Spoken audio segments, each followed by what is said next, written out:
Hey everybody, this is Joseph James with Live Love Live, and today we're starting a series that I'm calling Love 101, which is just how to love. You know, of all the years I've gone to church and listened to speakers, I've never heard anybody actually teach how to love someone in an unlovable world. And with me today, I have Stephanie Lynn, good friend of mine, someone I've known now for many years, and much like me, been through the ups and downs of life, we've both kind of taken some hits and we're still here and still smiling and driving towards our purpose. So welcome, Steph. Thank you. Yeah, still staying open and tender towards love, seeking how to do it better. I have five children. I have a special needs child. So figuring out love and care, these are all topics that I can't wait to get in with you today. Yeah, and it's not easy. And let me let me preface by saying, not sitting here saying that I've mastered this. This is not. I don't think you ever master it. You know, the things that I love in life are the things that you can never master. You know, that's chess, wine, and women for me. I mean, never gonna master those. And love now is my new favorite topic because honestly, it's the only thing I've found that helps me have fun in this world. Hmm, so good. Well, where should we start? What's on your mind Um, today? let's see. I guess we'll kind of, do what they say. We're going to tell them what we're going to tell them. So today, my plan is to talk about specific ways, situations in which you might find, I want this to be very practical, very unlovable people. And I think in today's world, with all the headlines and everything going on, that's not too hard to find one, right? But I think talking about how to do that in specific situations and really what the methodology that I've learned of learning to be able to handle those situations in true love and actionable love, how I found that and how you can apply that in your life. So, Awesome. I love your focus on actionability and on practicality, and having some of these more metaphysical ideals that we all regard, how to like nail those down into everyday life. I love it. yeah. Very good. So starting off, I'll just give, a very relatable example to everybody is we are very torn in this world, especially in the United States, left versus right, liberal versus conservative. There's so much of this controversy, right? And here's the beautiful thing about love is it doesn't take sides. There is no side of love. There's either loving or there's not. And you can have any belief system that you want and be loving, and you can have any belief system that you want and not be loving. So that's the beautiful thing about this is what we're talking about has no actual religious connotation to it whatsoever, no political connotation to it whatsoever. Every single person that applies these principles can experience joy in this world, which is kind of crazy to think that that's even possible anymore. But I'm certainly living proof. That's incredible. I really love that. Yeah, That's beautiful. It's a beautiful sentiment. You can be on whatever side and still have the distinction of loving or unloving, kind or unkind. absolutely. Okay, so I don't know if you have an example. If you do, fire one away and let's open it up. Yeah, well, I've been reading and thinking a lot about the nature of relationships because I have a lot of singles in my life and then a lot of married women in my life who are complaining about the same things, and I feel like I'm seeing patterns, and at the baseline I think that a lot of times we can have people that we're really attracted to, that we're drawn to, but that person maybe doesn't see us back and they don't choose us back. And so this is something I'm tender towards because only a child that was not really well cared for and who spent a lot of time imagining love where there wasn't any Mm, would struggle in feeling deep meaning in a relationship that's unreciprocal. So when you have, there was just a lot of neglect in the 80s. Televisions were new. I think parents would just kind of, and it was, and in the 80s and 90s, there was even like, hey, like you have a key around your neck. Like there was the 90s power career woman, and the kids were sent home with keys around their neck and took care of themselves. And there's just a lot of kids that were kind of neglected in there's neglect obviously in every generation, but um, for a lot of people, there's a really basic misunderstanding about what love in a relationship looks like. And that looks like being seen and being chosen. And you really can't have deep intimacy and reciprocal care with someone that's not seeing you and that's not choosing you. Um, and so a lot of people in dating relationships are analyzing texts and are confused and are like, where is this going? And so there's a lot of stuff coming out online that's saying, hey, if he was choosing you, honey, you know it. He's not choosing you. And then the sad thing is, Joe, is that a lot of these women are really smart and they're beautiful and they're wonderful. So they can convince a man to stay with them for 6 or 7 years, long enough for there to be maybe two kids that have been born, and maybe there's a reluctant marriage. And then there's women who are still complaining like, I um I am alone in our life together. And it's like, yeah, well, you kind of like a lot of women have really set this up for themselves. And this brings up the larger conversation of kind of a tolerable level of awful relationships.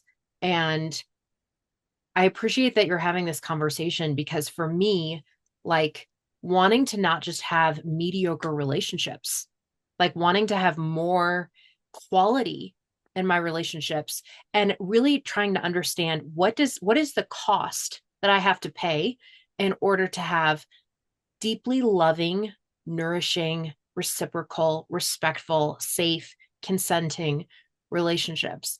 What does that cost? Because like people will say a fit body and a peaceful mind and really healthy relationships, those aren't even things that you can purchase. There's things that you have to earn.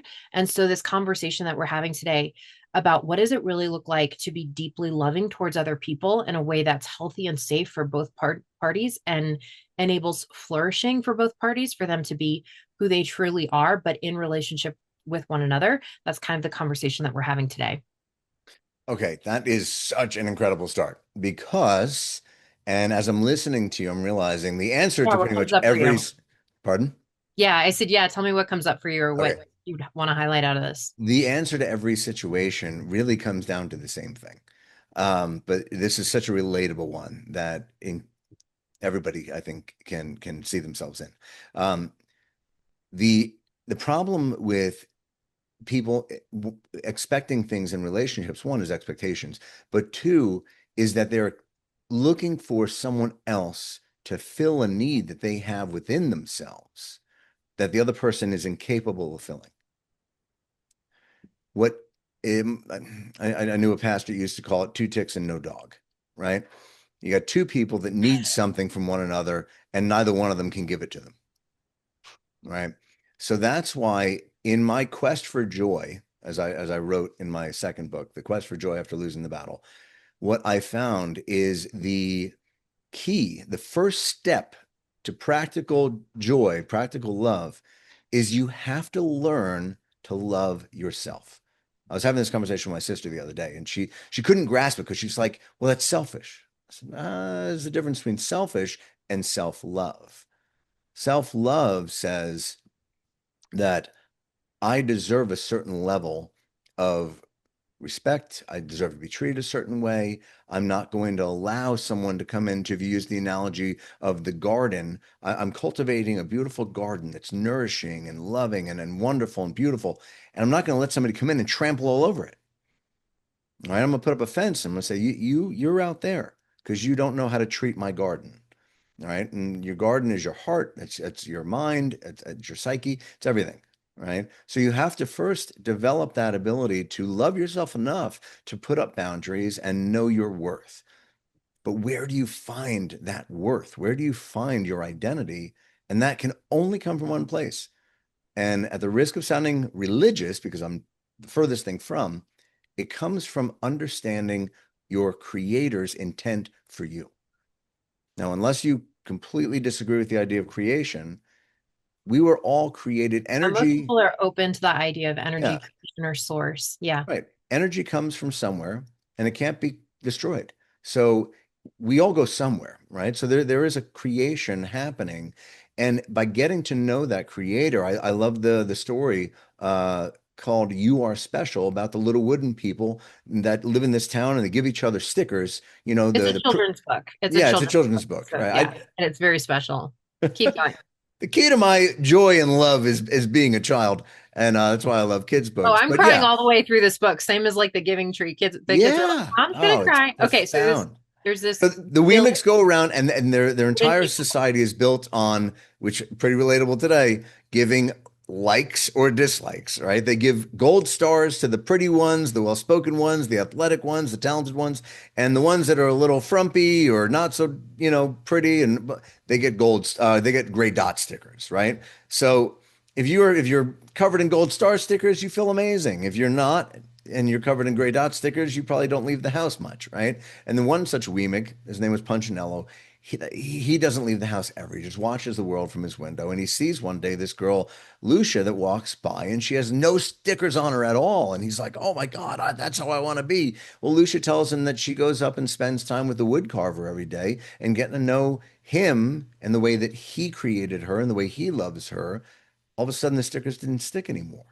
So Punchinello goes up there and he meets with Eli the wood carver and he sees he's covering a bunch of stickers. He says, "Don't worry about that right now. They're Weemics just like you. They have no right to judge you. I made you and you are special."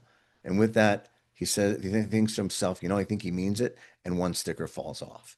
Right? So it's a beautiful story. But what I took away from that was I need to get in touch, not with what Instagram says I should look like or be, or the reality TV or the world or movies or any of that stuff, or even my family.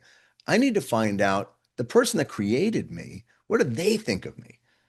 Who do they want me to be? How do I conduct myself from that place? And by getting to know my creator, and that didn't come, and people are going to get upset by this, but it didn't come from reading the Bible.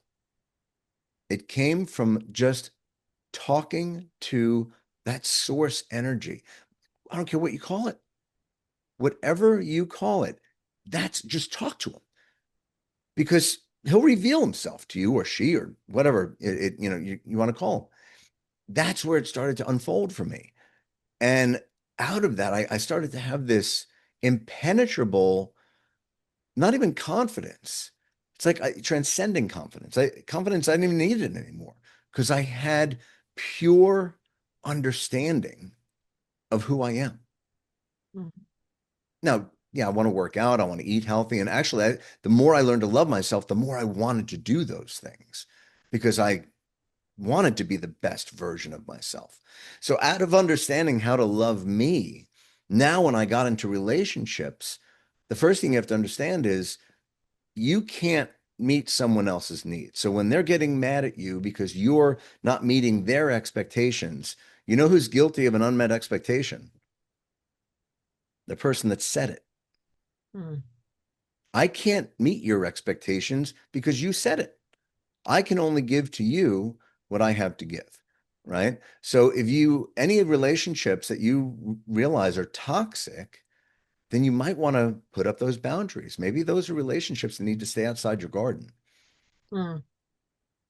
And this takes time and practice. And at first, you're not going to do it well, you know. But I tell you, the best practical tool in how to lovingly, verbally love somebody is what I always was told as a kid. If you can't say anything nice, don't say anything at all. I spend a lot of time quiet these days, which you wouldn't believe when you hear me on these things because I'll ramble on. I have a BA in BS. I can go on and on about anything.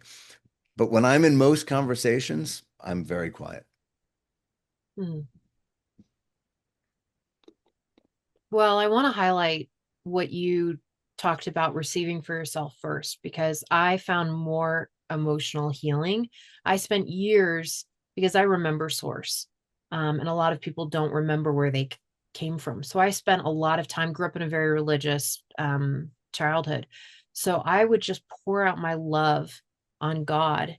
And I found that out of from 30 years of doing that versus starting to receive his love, I received more emotional healing in just the first few weeks and months of doing that, because the position of seeking the Lord or seeking relationship with him is by default a confession of separation and a confession of lack, and I am not in right relationship with you, and starting instead from a belief, like a somatically, like nailed down in your whole person, a belief that he that I do have union and he does love me, and receiving that has been so emotionally healing for me. Um, my one of my mentors, his name is Benji Alexander, and he says, "You are as much of a son as a son can be. You are as loved as love can be. Yes. You're as one can be." And the thing is that like gold doesn't become gold when if you were to have gold in your backyard and you didn't know it, and then you found out, oh my goodness, we're sitting on a gold mine. The gold was there before, but when you discover it and you name it and you acknowledge it, now it doesn't become gold, but it does become currency. So And I it becomes, recognize that a lot of people, depending on their upbringing, may have a hard time believing that, receiving that. You know, a lot of people approach their relationship with their creator from a place of, guilt. You know, oh man, I messed up. I just see all my, and that was one of the things, the first things that Punchinello said when he walked into Eli's workshop. He goes, Eli says, "Oh, I see you've gotten a lot of bad marks." And he tried to, defend himself. He's like, "Oh, I'm sorry. I tried." Because I don't care. I don't care. I don't care about any of that stuff. I just love you. And all I see when I look at you is what I made, not you not meeting the expectation of what I made. You are who I made. And when you really embrace that, suddenly you're able to look at others through that same lens. Because what's happening is we are judging others based on the way we judge ourselves. that's right. So if we are harsh on ourselves, we're going to be harsh on others. And that's how, so from that's the basis. That has to be the foundation of love. It's the only way it moves forward.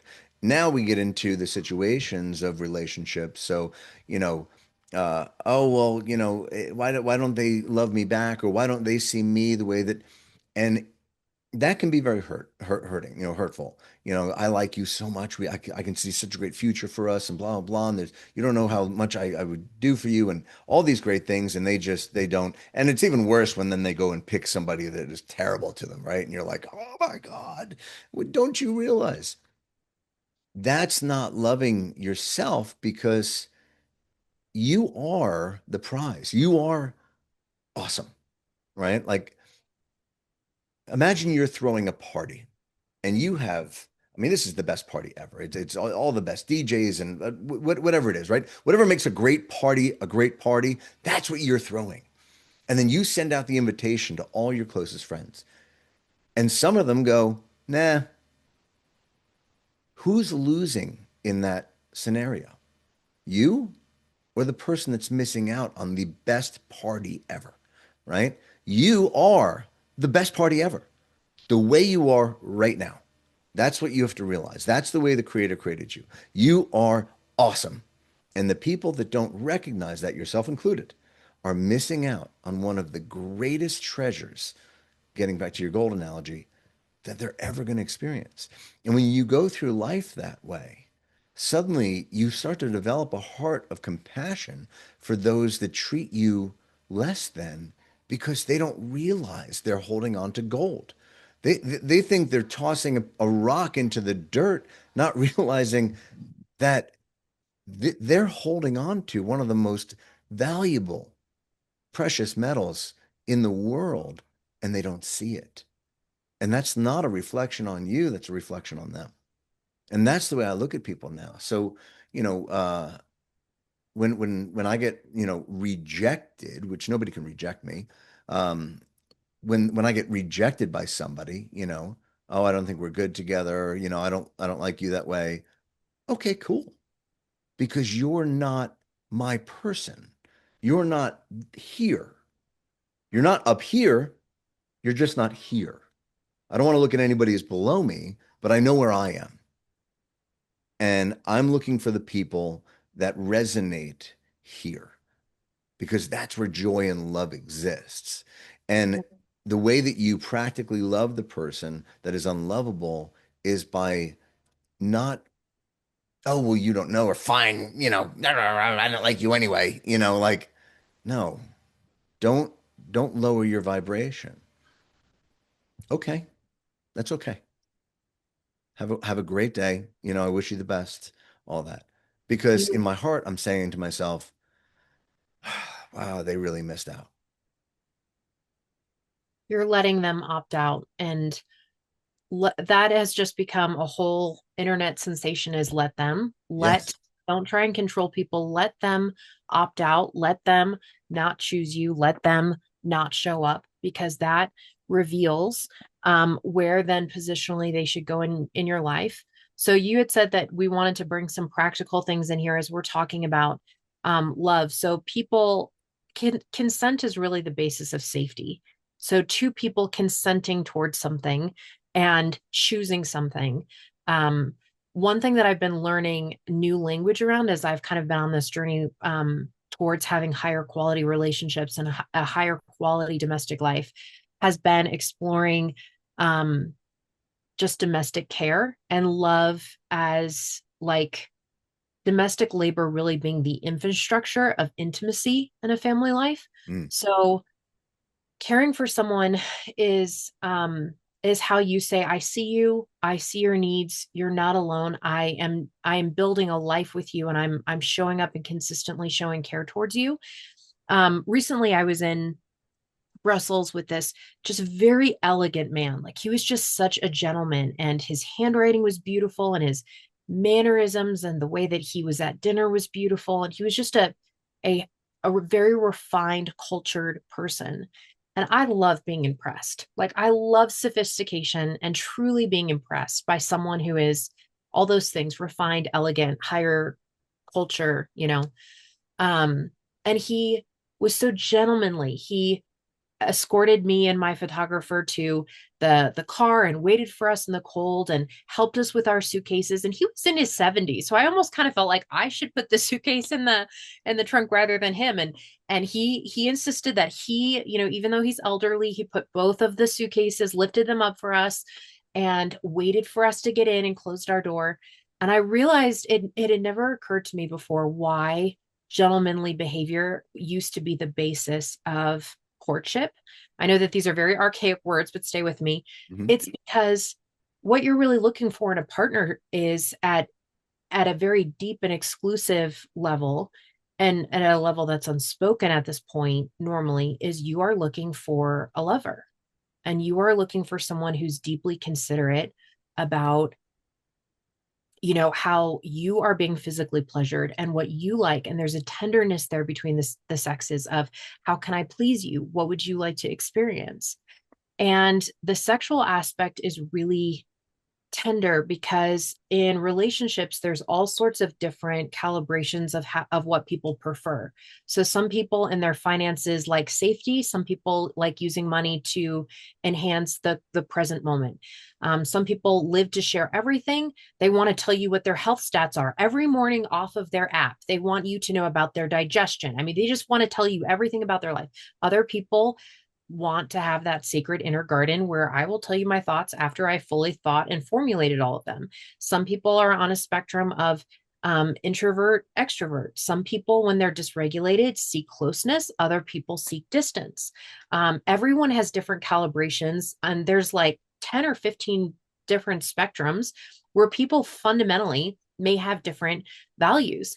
And then you might be a little bit miscalibrated from your spouse. Like, my husband is fine with just living in a very commercial, like, I don't even know what our house is built out of. Like, I think a lot of it is plastic. It's like, this isn't real wood. I don't know what it is, but none of this is real. He's very happy with the quality of home that we're in. And my standard of quality for the estate that I would want to live in a house that doesn't even have electricity in parts of it, that it's built to last for 300 years, that it has rocks that are hewn from the land that it's built on, that, you know what I mean? Yeah. Like, I just have a different level of what the type of home that I would like to live in.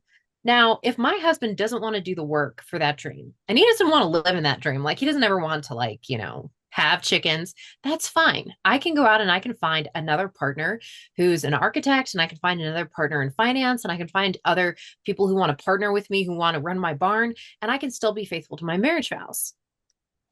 But with sex, if one partner isn't sensitive or considerate about the duration, intensity, frequency, novelty that you would like to have in your sex life, for most intimate partnerships, you can't just outsource and go get another partner. Mm. The reason why I bring this up is because when we're talking about care and about domestic labor and about seeing and choosing someone and doing emotional labor within the relationship, I think a lot of women kind of feel like, well, I'm not impressed with how he's showing up and taking care of the kids. Or when I ask him to do dinner, he doesn't meet my standard of nutrition. He just orders Domino's, or whatever.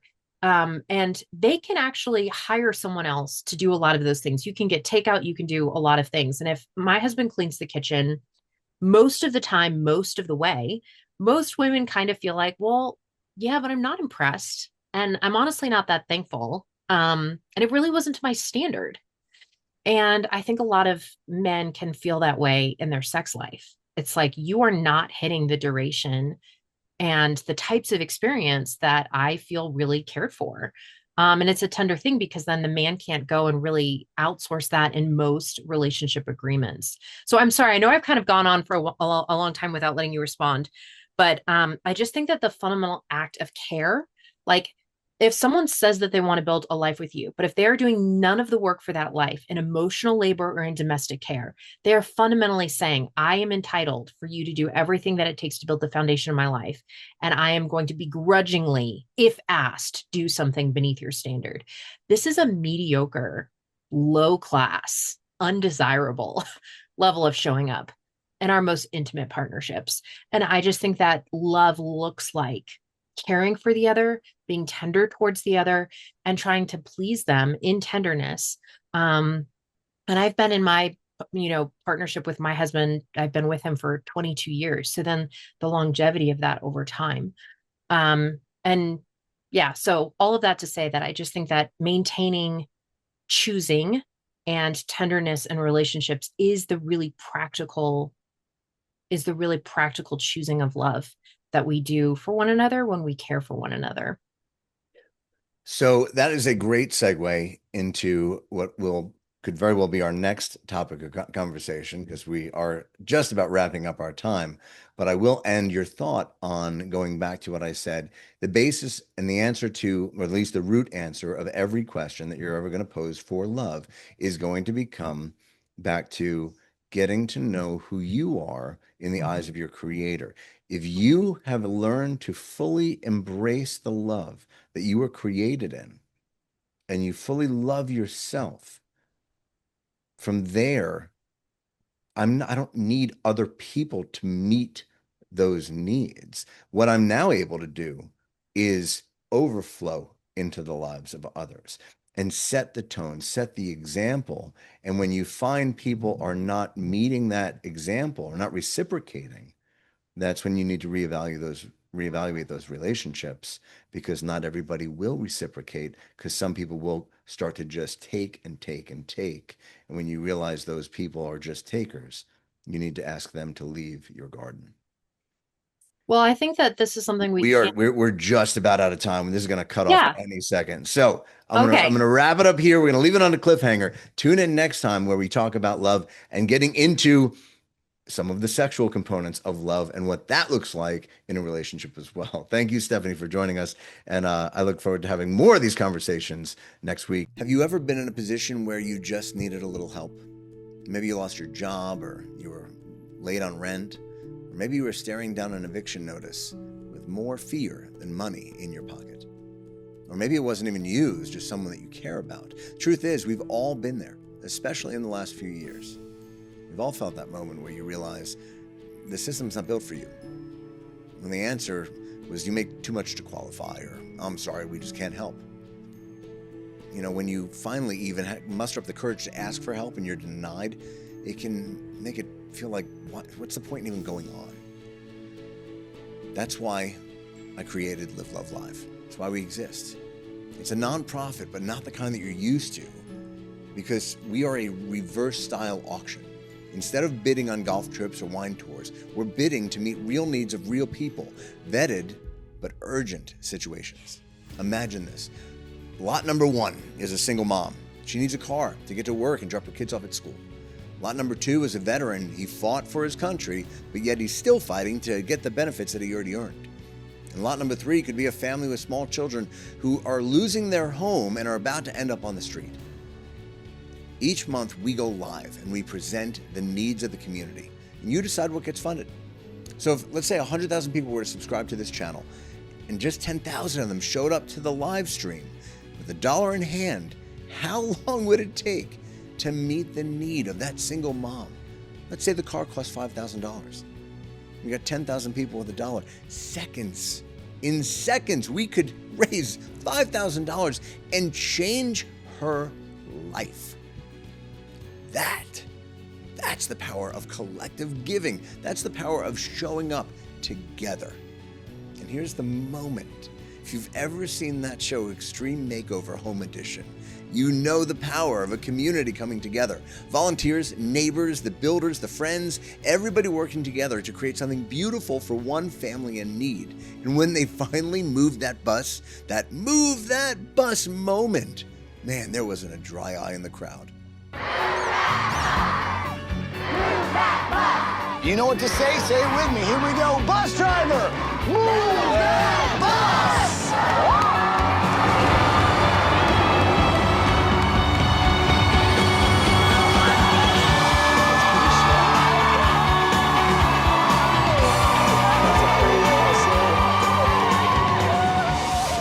And that's the moment we're creating. Every single month, that joy, that surprise, that relief, that moment when hope shows up.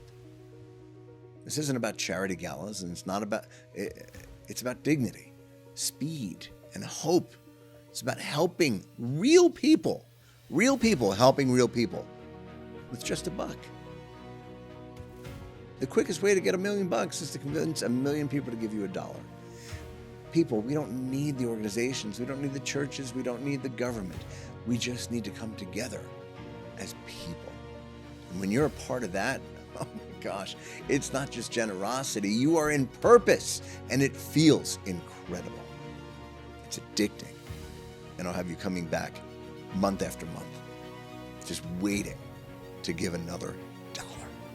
But to do this, we need your help. We can't go live until we grow this channel. So if this hits home, subscribe and share the channel, and then share it again. Because the faster we reach 100,000 subscribers, the faster we can go live, and the more lives we can change together. This is Live Love Live, a reverse style live stream auction with a heartbeat. Not charity as usual and not business as usual, just a community of people doing what we wish the world would do more of. Live Love Live.